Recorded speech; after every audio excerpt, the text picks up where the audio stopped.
It's the World Soccer Talk podcast, the only podcast that focuses on watching soccer on TV, online, and apps.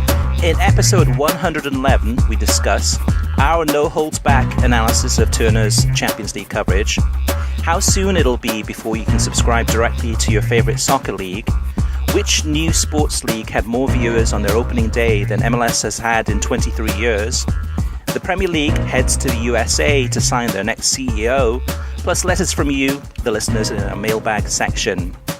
My name is Christopher Harris, aka The Gaffer, and I'm joined by my co-host, Kartik Krishnaiyer. Now, for those listeners who are tuning in for the first time, or if you're interested in the history of World Soccer Talk and this podcast, I launched the website in 2005 with the goal of making it easier to find out how, when, and where to watch soccer on US TV, online, and apps. In 2006, this podcast launched, and 13 years later, we're still continuing to focus on answering questions from people like you, soccer fans, and getting all the information out there on how best to enjoy the beautiful game on TV or online. Kartik, what's new with you? Well, it was a good weekend of soccer watching. Premier League, Bundesliga, Championship, Serie A were the leagues I focused on, and obviously the Madrid derby as well.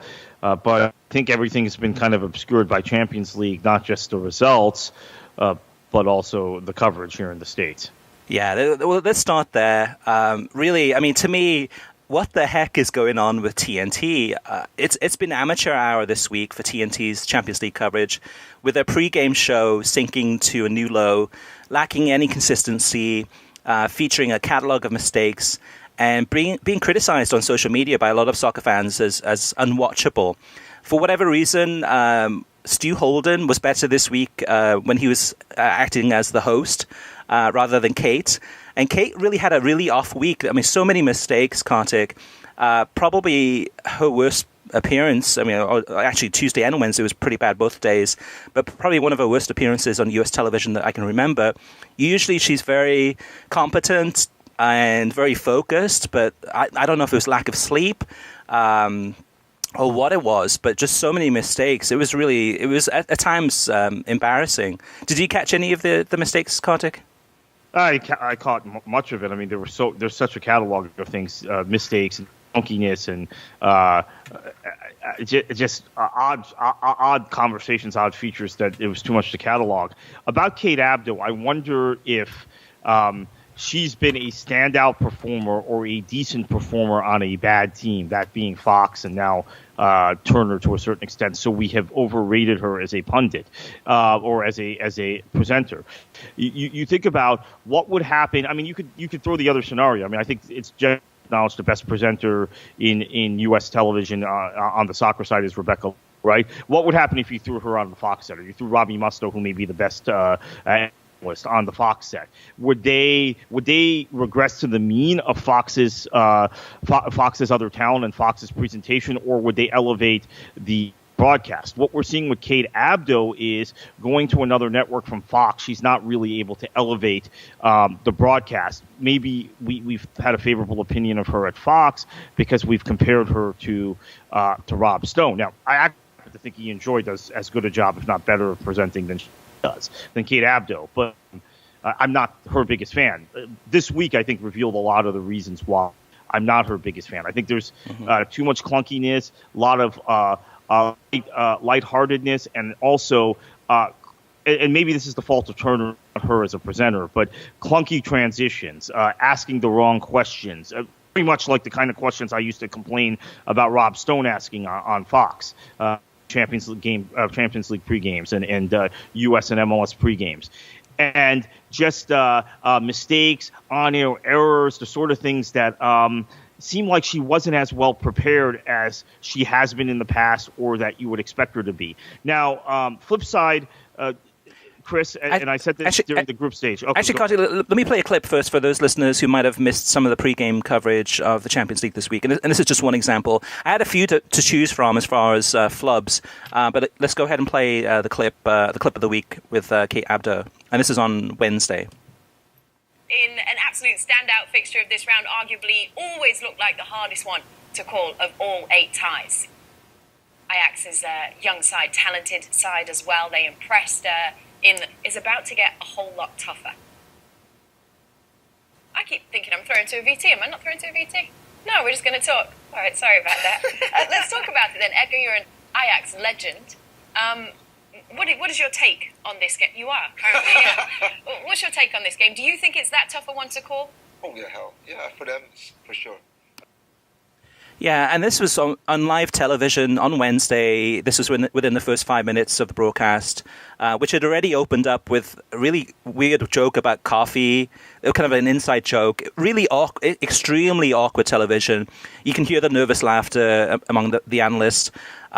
Tuesday wasn't as bad as far as the opening, but even Tuesday's opening was very strange and kind of did not feel it did not bring you in as a viewer to the broadcast. And it just, I don't know what's going on, Kartik. It just seems to be, I don't know if it's lack of preparation, lack of poor production, poor communication, nerves, lack of sleep, or maybe just that these guys haven't done a broadcast in 2 months since the last Champions League broadcast. But Tuesday I thought was so bad. Wednesday was even worse. I mean, if this is going to the level of even worse than Fox Sports, and that's saying something.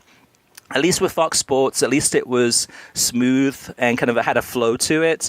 The analysis was really substandard. The analysis actually on TNT is pretty good in parts. Stu Holden's decent. Tim Howard has some decent remarks. Edgar Davids is a whole other story. I don't know what happened to him. He was pretty good, I think, in the beginning of the season, in September when he came on. But he was awful, absolutely horrible, where they would ask him a question or would mention his name, and there'd be an awkward pause waiting for him to carry on the conversation or talk, and he wouldn't say anything. It was horrible television. And thank God at the end of the day, at least they're using the world feed for the actual commentators, because I don't know how much worse this can get, Kartik. Yeah, so a couple. I think the two-studio experiment is a real hindrance to everything they do. I think Stu Holden has grown into a role as a potential presenter or as someone who can carry the show and help handle the other talent around him. I agree, Tim Howard. I like Tim Howard. I think his analysis is solid. I think Steve Nash actually had a pretty good week. He's more he's more comfortable when Spurs play, right? And obviously excited about the results. So he gave some pretty good analysis. And the longer Spurs go on to the tournament, Nash has an insight into them that others don't necessarily have. But Edgar Davids, I agree. I think some of the features were misplaced. I liked what they did before PSG versus United. Man United, right, with the tactical board with Carlos Bocanegra, but there wasn't enough of that. I thought Maurice Adu made some solid points at times, but again, and their analysis is better than Fox's. There's no question about it. But what we saw with production and smoothness with Fox over time, getting better. Fox, as much as we criticize Fox, there is no question is better now than they were 5 years ago in all of their soccer coverage. Turner, you see just these ups and downs. First couple weeks of the group stage, terrible. First few match days, then the next set better. Then some highs and lows as you went from September to December, and now a low as you get to the group stage. So there's no consistency in their broadcast, and the fact that we're in February, Chris, still every time we come off of a Champions League match day, we're talking about we're curiously turning on TNT to find out what we're going to see and analyze it. That we don't have our expectations are we don't know what we're going to see. Consistency, there's no kind of rhyme or rhythm to what they do, and that from a broadcast perspective I think is a problem and something they really need to aim to fix, even if it doesn't satisfy all of our personal preferences or all the personal preferences of our listeners. Just have consistency in how they do things. Yeah, I did like they had the segment about Ajax and how they adopted a Bob Marley song as their anthem, and as well as I enjoyed the segment with Fernando Perez about getting the tattoo in Rome on the Tuesday broadcast. Stu still has some really good deep dive analysis. You can tell that he really gets into that. Tim Howard on Wednesday when he's on form and giving some good analysis, he's good. That's about it. That's all the positives I can say from the broadcast. I mean, to me, I agree with you, Kartik. They need to get rid of this whole two-studio thing. It does not work at all. Really, on Wednesday, you could have had Stu Holden, Steve Nash, and Tim Howard in the LA studio and said, okay, that's it. We're just going with you guys. Thank you, Atlanta. It's been fun. It's been a fun experiment, but it's not working. It's just the back and forth between the studios. Sometimes a question's asked where it looks like it's going to be someone in Atlanta that answers it, but then Stu Holden jumps on the question and answers it in Los Angeles, and then you have a shot of Maurice O'Du kind of just looking there like, hey guys, that was my question, I was supposed to answer that. Really awkward. But to me, they also have to figure out too whether it's Kate Abdo or Stu Holden that's leading the show, that's presenting the show. So far it's been, they kind of take turns, and that hasn't worked either. It's and also I guess the other thing too, Kartik, lastly, as far as some of the criticism of TNT, is stop trying to be funny. It doesn't work. I mean, a lot of these jokes come off really awkward, and it seems like inside jokes, and on set they're laughing, but us, for the viewer, I'm not laughing. I don't know about you, Kartik, but I'm not laughing at all. The sad thing about all of this is that I had high hopes for TNT, especially in kind of August, September when they first launched, and it seemed to have it was what I call a breath of fresh air. It was so different. It was so encouraging. And actually, I was planning on writing an article for since I think about September, October. I've been planning to write an article about how TNT is really kind of taking a different twist on soccer and is a breath of fresh air, and going into more detail about some of the things that they're doing. Every time I get ready to write that article, then the coverage happens, and the coverage is worse than it was before. And I've given up on writing that article because it's just all over the place. Absolutely a disaster. And a lot of people on social media, some of the feedback we gotten on Tuesday and Wednesday is that they've given up on watching the pregame show. They've gone ahead and now they're watching Netflix or they're doing something else, and they tune in for the match broadcast, which is exactly what happened with Fox Sports. People didn't watch the pregame, except for me. I get tortured watching that thing. And then they just tuned in for the match broadcast. And I think that's where we're at now with TNT. Yeah, I think the difference, though, is it was kind of this smug condescension that came from the Fox pregame show that I didn't like. Maybe it's just my attitude towards the way they present it. Turner, I'm still curious and interested in what might be said on that pregame show. However, again, Chris, I go back to my overriding point, which is the lack of consistency and the lack of rhyme and reason, which is what has got us to this point where you don't know what to expect. So part of it, I will admit, is curiosity, right? What's going to go on this pregame? I better still watch it. The Ajax feature was good. I agree with that. I think Fernando Perez had a very good week. That was one guy that stood out for me, and obviously getting De Rossi, an interview with De Rossi after the Roma match, I thought was a pretty good coup. Mm-hmm. For Turner, and didn't realize he spoke such good English. So I've never actually seen an interview with him in English. So that was good. So they are doing some things that Fox didn't do. Although at times Fox would send Keith Costigan, right, or just take a Jeff Shreves Sky interview when they were sister channels with Sky, which obviously they aren't anymore. Now NBC is. But that was a positive. So I do want to point out that particularly the Roma work from Fernando Perez. I thought that was pretty cool. Yeah, definitely. So other than the Champions League, this past weekend, again, my kids are playing travel soccer, so it just kind of taken up most of my day on the Saturday and Sunday. Didn't get to watch as much soccer as I usually do. I've watched the Fulham Man United game, Liverpool Bournemouth, also Real Betis against Valencia in the Copa del Rey semi-final, first leg, Wolves against Newcastle on Monday. And other than the pitchside studio from the Etihad for the Sunday morning broadcast on the Premier League on NBCSN, nothing really jumps out. But what about you, Kartik? What else did you see that jumped out at you? Well, yeah, same things as you. I would say the thing that's standing out the more and more to me is the increased and by the way, Sassuolo Juventus, I'll be curious to see the rating because I know some people who watched that game because it was on ESPN and it was at a decent time. More and more FS2 for the Bundesliga on Fox. More and more big games being bumped to FS2. We've complained about it for now. This is the fourth year that they've had rights. One time they were pressured partly by what we did on this site.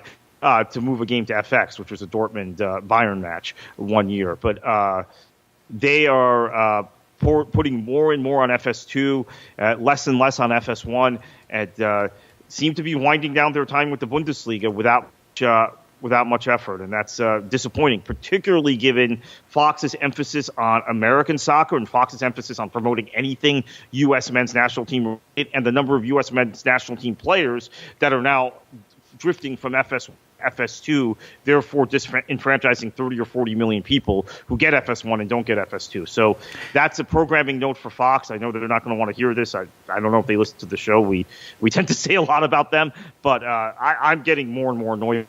And I get FS2, so it's okay for me, but I know less and less people that are seeing American players in the Bundesliga because of this. Yeah, it's interesting, too, because in previous years, we've had a lot more Bundesliga games on the big Fox, over-the-air Fox.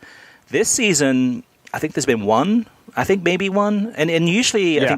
I think usually February, March, then we have a few, which always seem to be kind of at random, just like these big games where it's like, wow, okay, I guess Frankfurt against, I don't know, Augsburg or something like that. I guess we'll watch that on Big Fox. That's kind of cool. This season, we haven't seen much of that. And it seems to be last season was a little bit less than the season before, too. Looking at the schedule, Kartik, for Friday in the Bundesliga, the Bayern Munich game on Friday afternoon is on FS2. So, which goes along with what you said.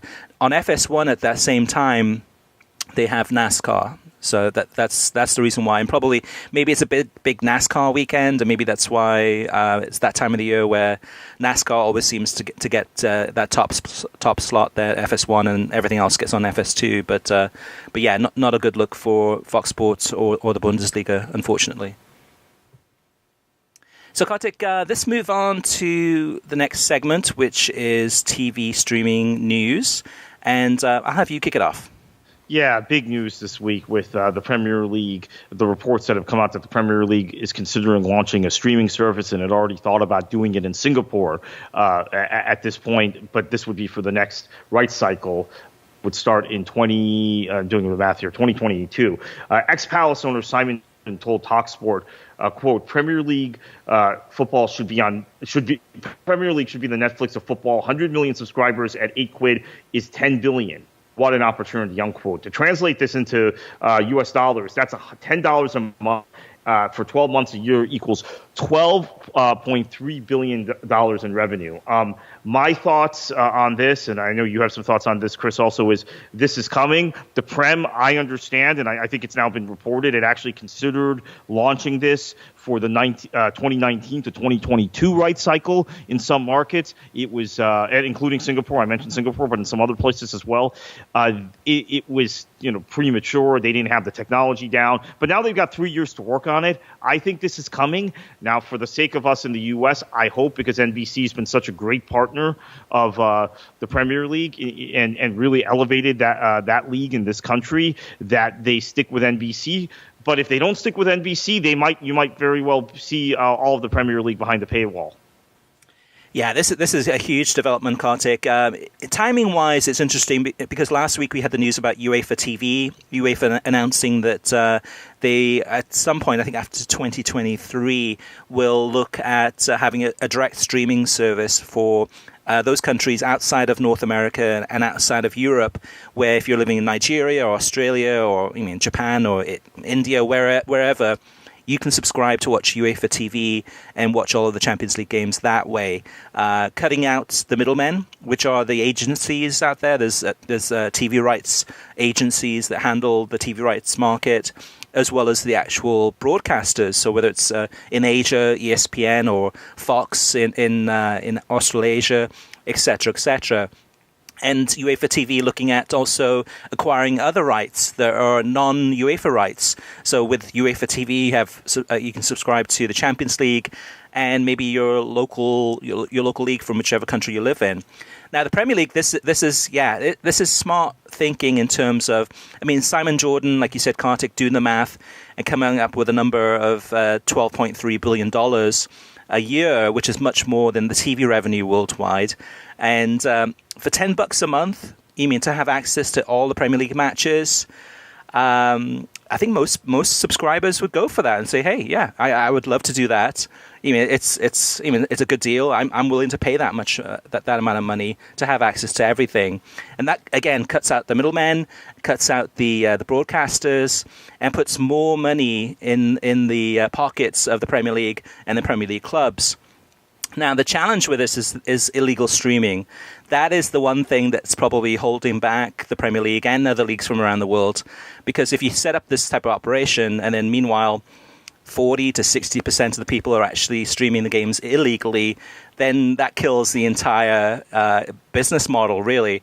And I think we've seen just in the last few weeks, in terms of the technology and in terms of working with law enforcement and different government regulations, Premier League and other broadcasters trying to shut down a lot of these illegal streaming sites, and they've been effective. It's working better now than it has in the past. This is huge. This blows everything wide open. We're going to get there soon, at some point, Kartik. This is going to happen. This is going to be one of those things that even you subscribe to whatever you want to watch, and it's like cord cutting. If you want to subscribe to watch the Bundesliga, you can do that today through Fox Soccer Match Pass and have access to every single game, as well as Bundesliga 2. But this is moving it forward into much even greater, bigger leagues that are going to have bigger ramifications.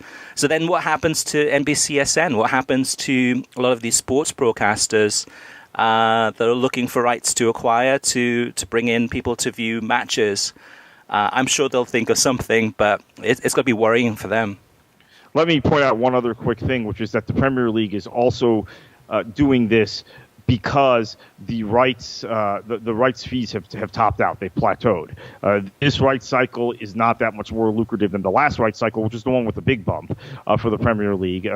And the incremental growth in rights fees that television networks, broadcasters are willing to pay for sporting properties has plateaued in general, and has for the Premier League in general. The Premier League's domestic TV deal in the UK it's not growing in its lucrativeness anymore. It's essentially the same deal that BT and Sky had previously. Now, they made a little more money by selling off that one sub package to Amazon, and it's going to air on Amazon Prime. But what you have happening is the Premier League planning for when rights fees don't increase or even decrease from broadcasters, because broadcasters are feeling the same pinch from streaming and cord cutting that the leagues are. So this is a preemptive move, and probably a very smart one financially, and just something as fans and as people in the business we're going to have to accept and deal with. It's not something I'm thrilled with, and I know you're not, Chris, but it's happening, as you said. It's coming. I'm okay with it, though. To me personally, my biggest thing about this is the technology. So the Premier League has had, very little experience in terms of streaming games. Yes, they have a world-class website that's in the last few years quickly grown and improved from what it was, say, several years ago. But they really have no experience with that. So what they need to do is partner with a BAM Tech or with a company that has the backbone to be able to stream. Millions of streams worldwide without the whole thing crashing down. That's my only concern. That's my biggest concern, is making sure that the actual technology works. Because if it works, fantastic. It's a smooth experience. People would be willing to subscribe directly to the Premier League to get all those games. What it does do in many ways, Kartik, I guess at the end of the day, though, is in terms of distribution, in terms of trying to attract new viewers into watching, whether it's the Premier League or other leagues, that hurts there. So if you're an NBCSN or a Fox Sports, you would have a conversation with the Premier League to say, well, yes, you can do a direct-to-consumer subscription plan, but with us, we've got so many kind of casual viewers, mainstream viewers that may not know much about the Premier League, that want to get into soccer. So how about we do a game of the week that's going to be, maybe it's delayed by an hour, or maybe it's a live game, but it's once a week. Let's work together to find a way to go ahead and leverage our distribution and everything that our marketing muscle and our direct approach to the mainstream through television, and as well as streaming, but also try to help you that way. And that's my guess, that the Premier League should be open to something like that, because at the end of the day, we want to have new fans coming into the game, whether it's the Premier League or the Major League Soccer or any other league. We want to have new fans falling in love with the game and making it as easy as possible then to dive into the deep end, to get hardcore, become a hardcore soccer fan. Or and then that's an issue if it's a direct-to-consumer subscription model that says, okay, $10 a month, sight unseen. All right, Kartik, let's move on to the next news item, and that is that the Premier League is turning to the United States in the hunt for the next CEO. So as most of our listeners know, Richard Scudamore, who is the CEO of the Premier League, went ahead and finished his... he retired at the end of 2018 in December. And the Premier League has been looking for a successor for the last few months. They had one person in the UK that accepted the position, and unfortunately, she'd changed her mind. Then they had some other executives in the UK, who were TV executives, and they couldn't convince those people to go ahead and accept the position. So they've reached out to the United States, to a headhunter firm, I think it's Spencer Stewart, and they are now actively interviewing candidates in the US to find the next CEO. Kartik, when I posted this on LinkedIn this week, I was trying to figure out who in the US would be a good person for this. I mean, are there any executives that you can think of, either from the TV industry or from the soccer industry, that might be a good candidate to become the next Premier League CEO? What's your thoughts?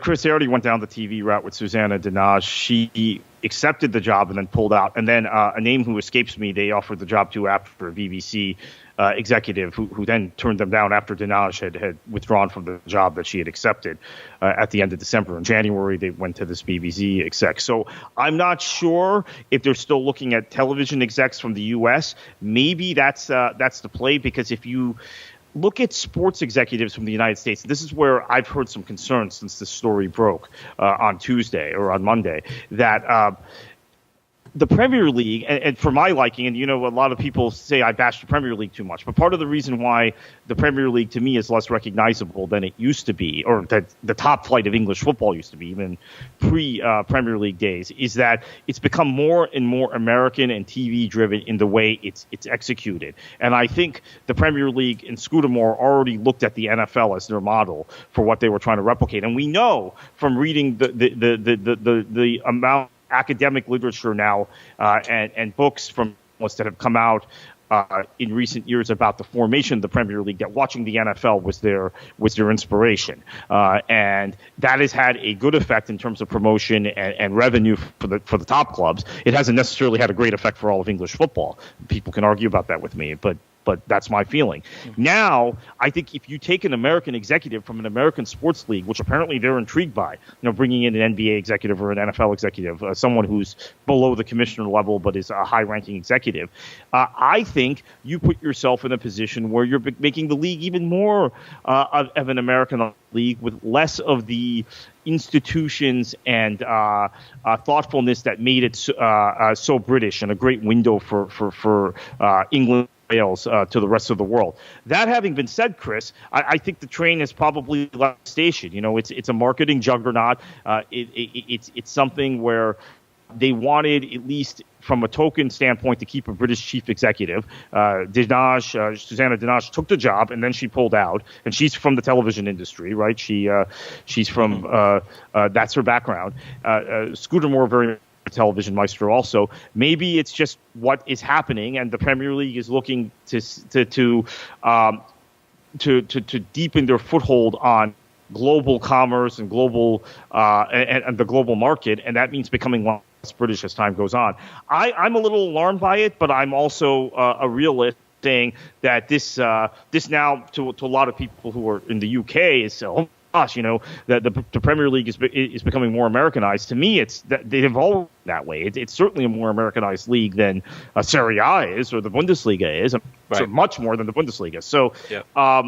I think that's my takeaway. There's a lot of discussion about this, so to be continued. Yeah, the only two names I can think of that would potentially be a fit for this and that's potentially Ivan Gazidis, who's South African actually. He's not American, absolutely. But he works. I think he's the chairman of AC Milan right now.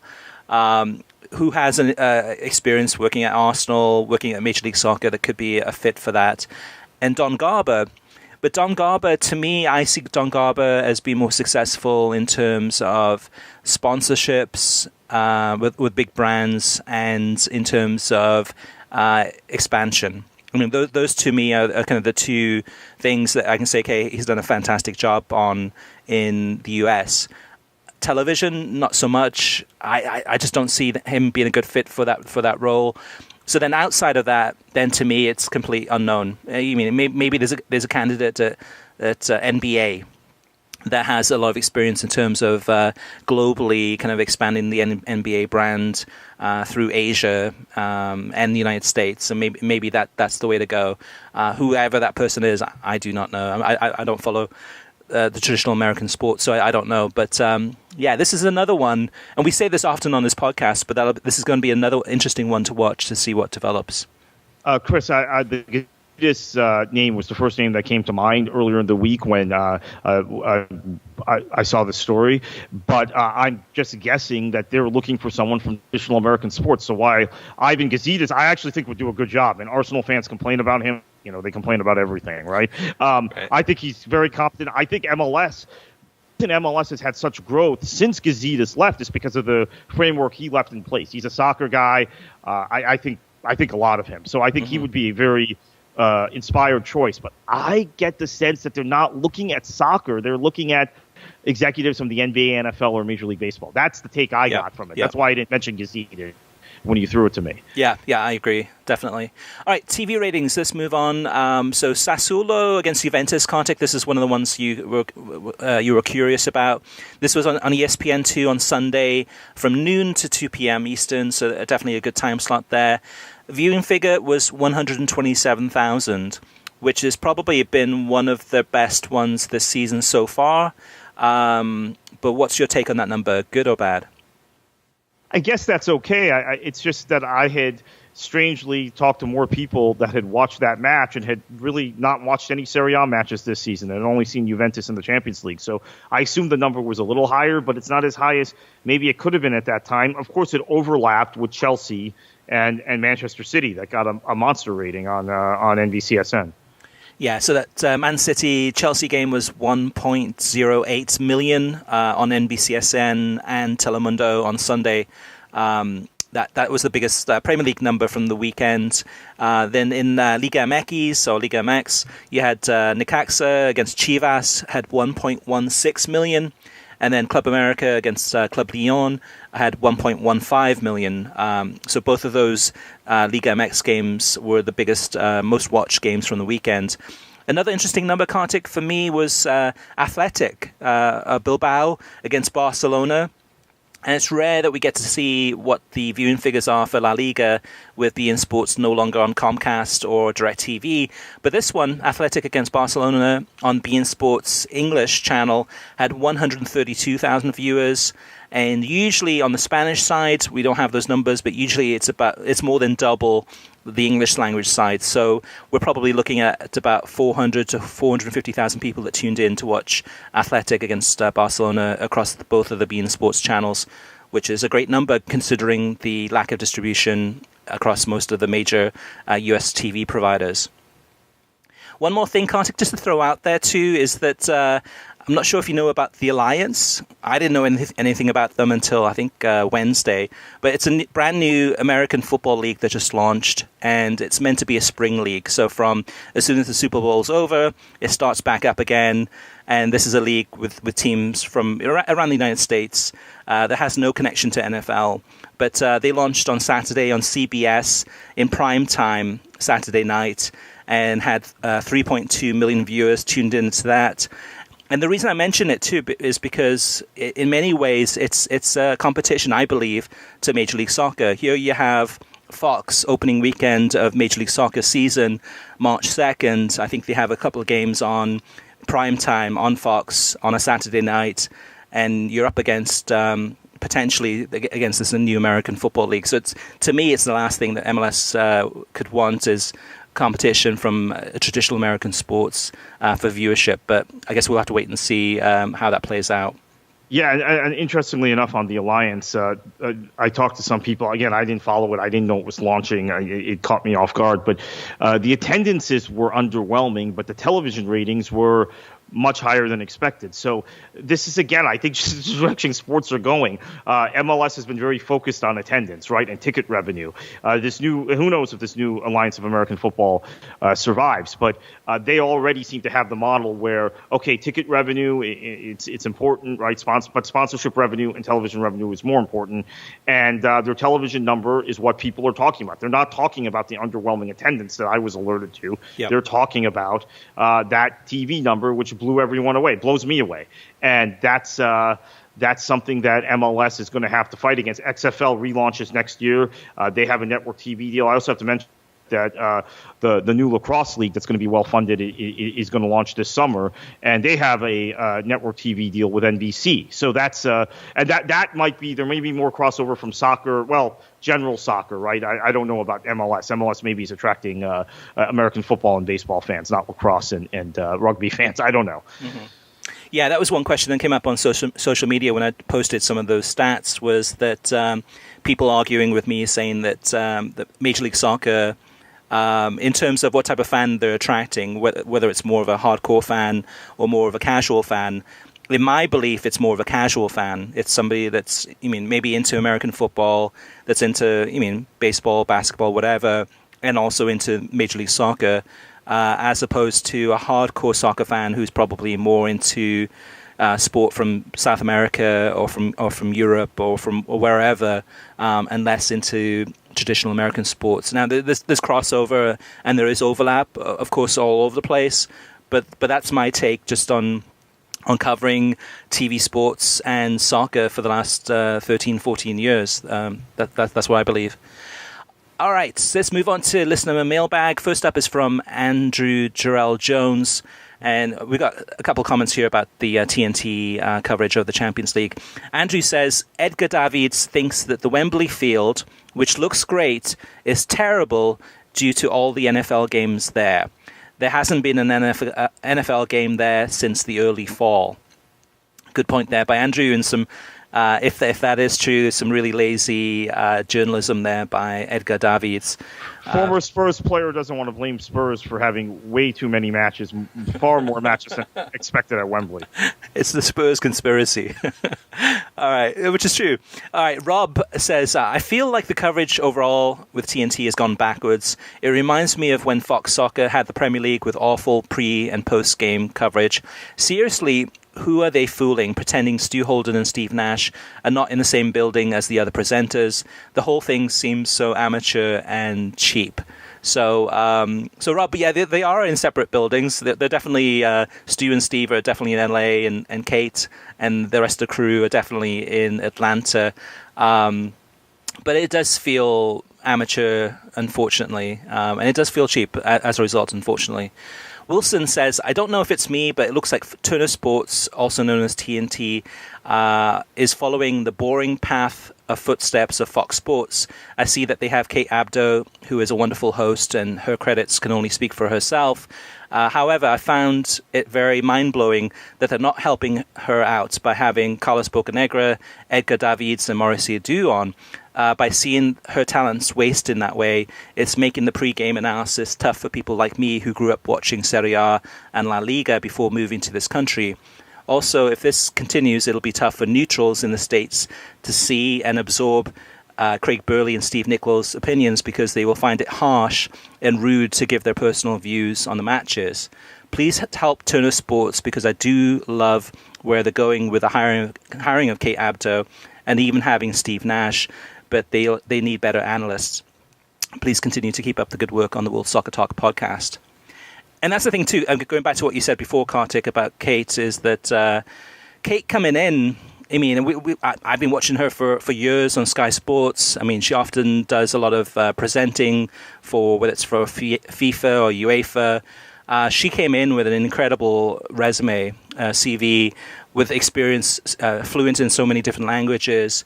And again, I'm not so sure it is Kate that the issue is, especially this week. It could be poor planning, poor preparation. It could be in terms of the production crew maybe is not used to covering soccer, and here they are, being thrown in and not helping her out, making her look bad by a result of their mistakes.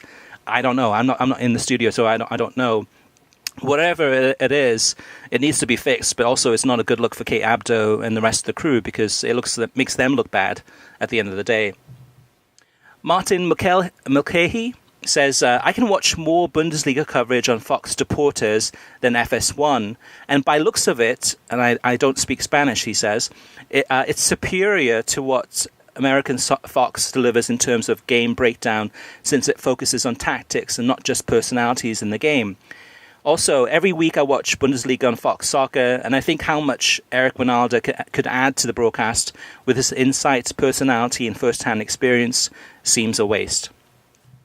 Yeah, and also the willingness to criticize players that are American, which Winalda had and recognized a lot of the tactical side of the match and acclimating to playing at a high level in Europe that they just don't provide. So I agree with the Winalda comment. I mean, he, particularly on Bundesliga broadcasts, he's really missed. That was the thing, though, too, even about the TNT broadcast this week, Kartik, on Wednesday with the Spurs-Dortmund game, is that Christian Pulisic, to me, had a bad game. He had a couple of chances. Awful. Yeah, really clear-cut chances where he could have done better. But TNT was kind of Kate Abdo in the highlights was saying like, oh yeah, and look, Pulisic played today. Wasn't that great? There was no criticism. It was more of, hey, did you notice? Rah rah rah, USA. But just in general, you cannot criticize Pulisic. And we think MLS fans are bad. I know you've gotten it from MLS fans. Whenever I point out because I watch a lot more Dortmund than I think the average U.S. men's national team fan does. So I've watched a lot of Pulisic. I've watched a lot of Pulisic not playing also, and seen guys like Guerrero and Sancho and even Brun Larson, who I think are more complete players that play in the same position as him. And yesterday they didn't have Marco Reus. They Paco Alcácer, which is why he got thrown into the team. Surprisingly, Guerrero. Normally he plays behind him. You cannot make the criticism, Chris, of Pulisic in the U.S. sphere at all. He's untouchable. He's like he's been deified by American soccer fans, whether they're MLS fans or whether they're the anti-MLSers who see this guy as the poster child for a guy who went to Europe at a young age and excelled. So critiques of Pulisic in particular, what I'm talking about, and I think Eric Winalda, if he were on a Turner or he retained him at Fox, would not be I'm looking for the right term. A strong word that isn't too offensive, but wouldn't be, dancing around these issues, I guess, in the song I can put it. Right, kind of a cheerleader. I mean, that's the thing, too. I mean, if you put Eric Winalda on the Fox set for the Bundesliga, or you put Eric Winalda on the TNT broadcast for the Champions League, which they're probably not going to do anyway, because, he's coaching for the Las Vegas Lights, and, he's back into the coaching game. But out of the Fox crew for the Bundesliga and TNT's crew for the Champions League, there's no coach there. There's no person that's coached the game. So Winalda, what he can add to something like this, going back to Martin's comment, is that he can give it from a perspective of a coach and say, hey, I've had players that have shown that much brilliance in their young age, but then they hit a wall. And the way I've worked with them in the past when they've hit that wall is to whatever he would say, whether it's kind of working better man management, or maybe it's in his head a little bit, or whatever it may be. But that's the expertise that Eric provides, and has provided in the past before, inconsistently, I would say. Sometimes he's been great, sometimes he's been awful, depending who he's been paired with, and also depends on how much liberty he has to be, to speak openly and to have enough time to actually share his analysis. We're missing that on TNT, and we're missing that on Fox without a shadow of a doubt. One last point. Yesterday on British television, after the Jermaine Genius talked about Pulisic, an analysis you didn't get on U.S. television, about how he hadn't been playing much for Dortmund. Maybe that's why Sarri didn't recognize him when they signed him, that sort of thing. And now we've seen him playing against the Premier League, and this is what we've seen, and kind of got into his game a little bit. I would have liked similar analysis on U.S. television, but I think it's a no-go zone, and I I don't necessarily blame Turner because it's a no-go zone for everyone. I've just been abused at times on Twitter for critiquing him. And it's the kind of abuse I don't get for critiquing MLS or critiquing any other American player. And other than when I praise Michael Bradley, right? I get a lot of abuse for that. So there's something odd going on with American punditry about American players, and that's why we miss Eric Winalda, among other reasons. Yeah, and one more thing to add to that, Kartik, is that with the TNT crew, there's no one there that would give really critical analysis of Pulisic, because you look at the crew, they're all too close to him. I mean, you got Tim Howard that's on the same. On the same squad. The U.S. men's national team previously. You got Stu Holden, who's very close to the U.S. team. Maurice Edu, same thing. Carlos Bocanegra, same thing. Edgar Davids probably is the only one that would be able to give any good criticism. But it sounded like he had marbles in his mouth the entire week and was on a different planet. We probably wouldn't be able to give any critical analysis without, because he was just that bad.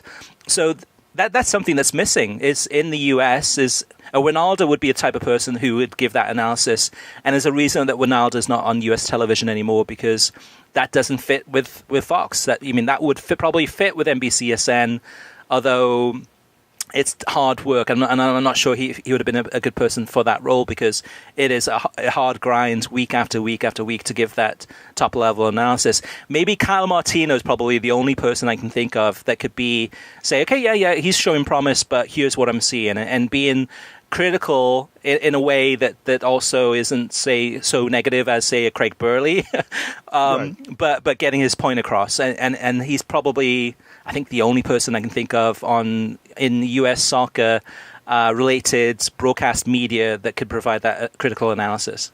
And that's sad. That's sad. Yeah, maybe Robbie Musto also. But on Burley, I think he's already had the rant that I just made about Pulisic a while ago. There's a reason Pulisic is not. I do remember it now. Now I'm realizing it's not an original thought.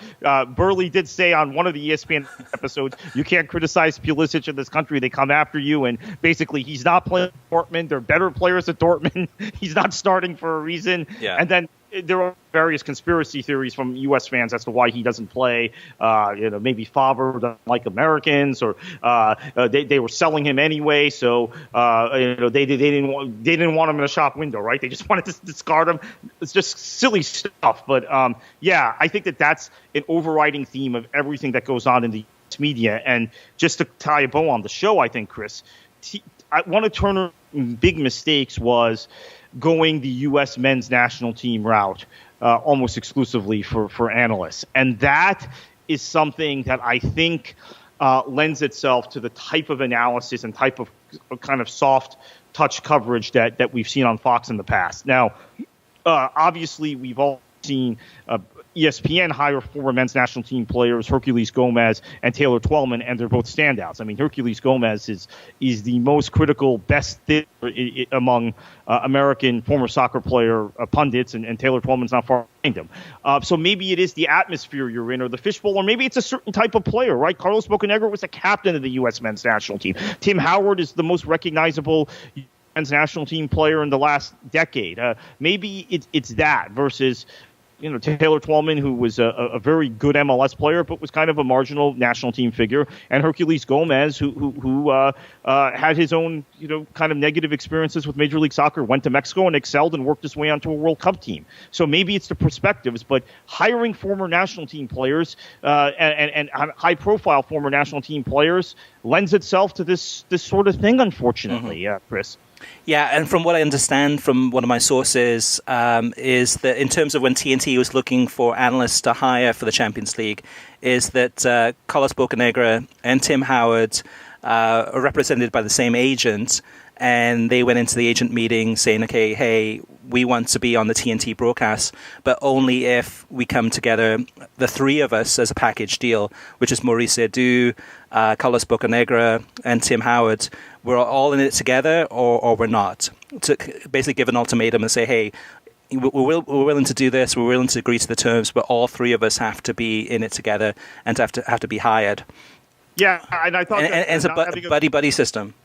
Yeah, not having a Gucci Onyewu on the show after like the third week or the fourth week, I think is also an issue because he, unlike the rest of the group that they've hired, I think had plied his trade in Europe longer. He was at high-level clubs. He's played in European competition. Then obviously injuries got him, but I think he had a little bit of a different perspective, which I could see on those one or two broadcasts he was on, and we haven't seen him since, which is kind of disturbing. But we'll see what they do. Maybe year one's a wash and they learn from it and they go back to the drawing board and they bring in some more reasoned voices. I'm not saying they have to have British accents. I know that's what people seem to think I'm saying. They could be Americans, but they could be Herculez Gomez, who has shown, just as an example, or Sebastian Salazar, who's shown that they critically analyze and take this stuff and embrace whatever they're asked to cover and take it from a very objective perspective and not cloud their analysis with bias or, in the case of Pulisic specifically, pull punches. Yeah, and Gooch, when he was on in, I think, September, October, he was good. I thought he did a great job, and it seemed that the other analysts were talking over him, not giving him much opportunity to really talk much. But when he did, what he did say was valuable.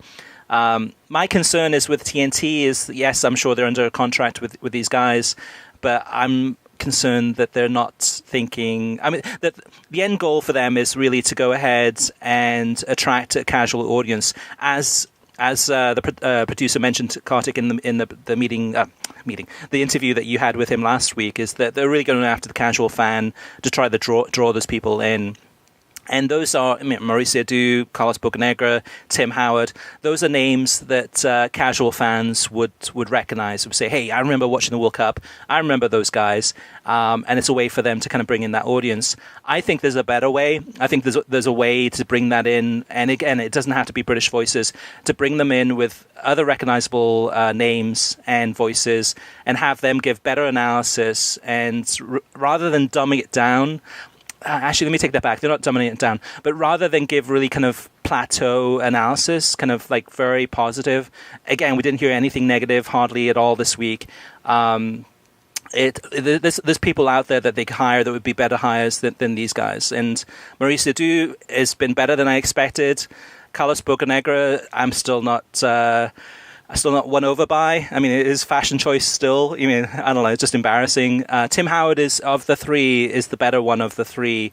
But he has to be partnered with some other good analysts to get the best out of him. And I guess we'll have to wait and see what happens with Turner over the summer. But I don't know. They've made a lot of mistakes and they keep on making mistakes. And I'm not sold that they can correct their ways. I mean, I hope that they can, but.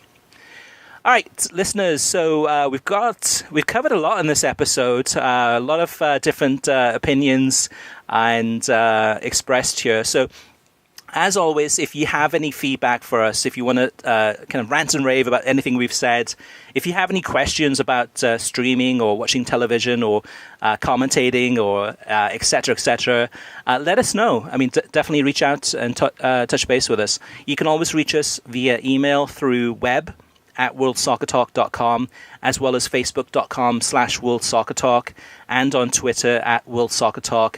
Plus, of course, you can always post your comments on the mothership, worldsoccertalk.com, and we'd love to read those out on air. In closing, thank you for listening. You can get a new episode of the World Soccer Talk podcast every Thursday. Every episode is released on SoundCloud, YouTube, Stitcher, iTunes, TuneIn, Audioboom, and worldsoccertalk.com, and coming soon, Spotify. If you like the show, share it with your friends on social media and give us a review. Now, Kartik, heading into another week, my pick of the week for this weekend is Newport County at home against your beloved Manchester City on a pitch that's probably going to look like a rugby field. Actually, they play rugby on this field. Rodney Parade, a small little stadium with really enthusiastic supporters from South Wales. They're not my team, but I'm going to be cheering for them. That's going to be my pick of the week for this weekend. What's your pick of the week, and what should they do? Same match, and I wouldn't begrudge Newport County a victory. I love the story, and I love the story every year when they make this run. And no offense, Chris, I'm also getting into Cardiff right now and the special things they're doing. I know that's, speaking of South Wales, not so near and dear to your heart, but everybody should enjoy their football this weekend.